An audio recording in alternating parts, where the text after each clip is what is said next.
Assalamu alaikum dostlar. Bugün biz Atomi'ge registratsiya kılabız. Registratsiya kılış üçün özünüzdün kabinetten, jeke kabinetten mına жерде registratsiya дегенди басабыз. Телефондо деле оңой registratsiya деген жер бар. Регистрацияны басканда бизге ушундай бет ачылат. 18 жаштан жогору гана адамдар каттала алат. Жана өзүнүн данные менен, мисалы, фамилия атын өзгөртүп, кийин 18ге чыкканда өзгөртүп коем деген нерсе болбош керек. Потребитель болуп катталасыз, дистрибьютор болуп, жана бул башка мамлекеттен катталат. Бирок бизге азыр ушул потребитель керек. Биз ушуну басабыз. Бул жерде все дегенди басып галочканы коебуз жана бул жерге оңой эле. Анан следующий дегенди басабыз. Бул жерден биринчиде имя пользователя деген жерге никнейм жазабыз. Мындайча айтканда, мисалы, Амина. Мисалы, Амина деген кызды каттаймын. Амина деп жазам. Мисалы, 2006 деп коеюн. Анан проверьте наличие деген бар, ушуну басып коебуз.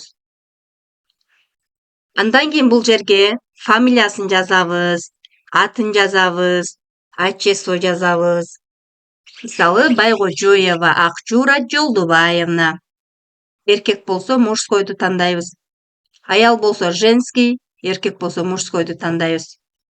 Андан кийин бул жерге дата рождениясын жазабыз. Биринчи күнү, айы, жылы жазылат. А бул жерге пароль жазабыз. Латинский цифрада, мисалы, мына. Мисалы, Атоми. Мисалы, Атоми 22 собачка. Мисалы, ушундай кылып жазабыз.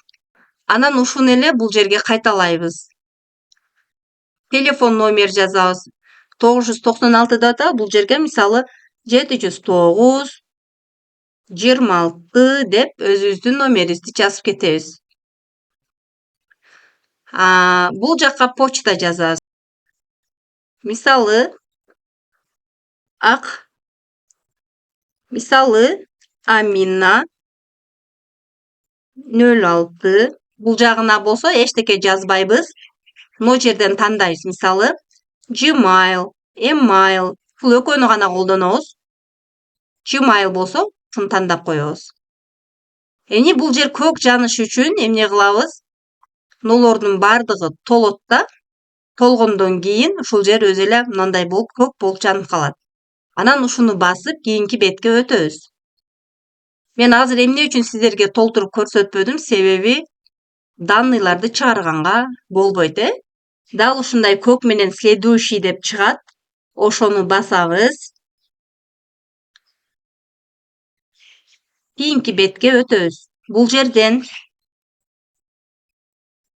жерден у вас есть спонсор дейт.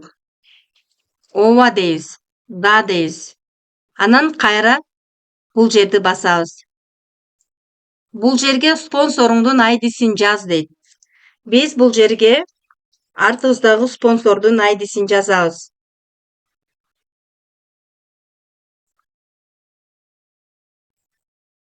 Андан кийин мына тоголокту көрдүңүздөрбү?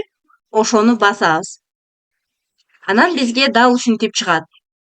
Фамилия аты туурабы, анда эмне кылабыз? Бул жерди подтвердить кылабыз. Көктү басабыз. Анан бизге ушинтип мына жака түшүп калат бир жагына. Эгер дагы бир адам каттап ушул эле айдини жазсаңыз, анда мына оң жагыңызга түшүп калат. Бул сол жак левый деп турат, бул оң жак правый деп турат. Бул жерде сразу эле измените центр деп турат. Басып туруп, мисалы, бизге кайсы центр, кайсыл жактан керек? Бишкек, Оштон керекпи? Мисалычы, мен Бишкек деймин дагы муну басам. Анан кийин Бишкек деп басканда бизде толтура центрлар чыгат, атом центрлары мисалы. Мисалы кайсы жакын ошону выбрать деп тандайбыз. Мына жер өзгөрүп калды, көрдүңүздөрбү? Андан кийин башка эчтеке жазбайбыз. Следующий дегенди басабыз. Бизге ушинтип чыгып калат, бардыгы туурабы текшеребиз. Офис туурабы, дата рождения, фамилия баары туурабы, анда я согласен дегенди басабыз. Завершить регистрацию дегенди басабыз. Болду мынакей. Добро пожаловать баланча түкүнчө деп атомге катталган айдиңизди берди. Сиз эми вайты кылып, ушул айдини жазып, анан баягы койгон паролуңузду жазып киресиз. Паролуңузду унутпашыңыз керек. Болду, сиз катталдыңыз. Эми катталгандан кийин өзүңүз личный кабинеттен иненен жазып койсоңуз, почтаңыз менен өтө сонун болот. Биз бүгүн регистрация болгонду үйрөндүк. Кийинки сабакта заказ кылганды үйрөнөбүз. Менин каналыма катталып, лайк басып, комментарийге өзүңүздөрдүн сурооңуздарды жаза кетиңиздер.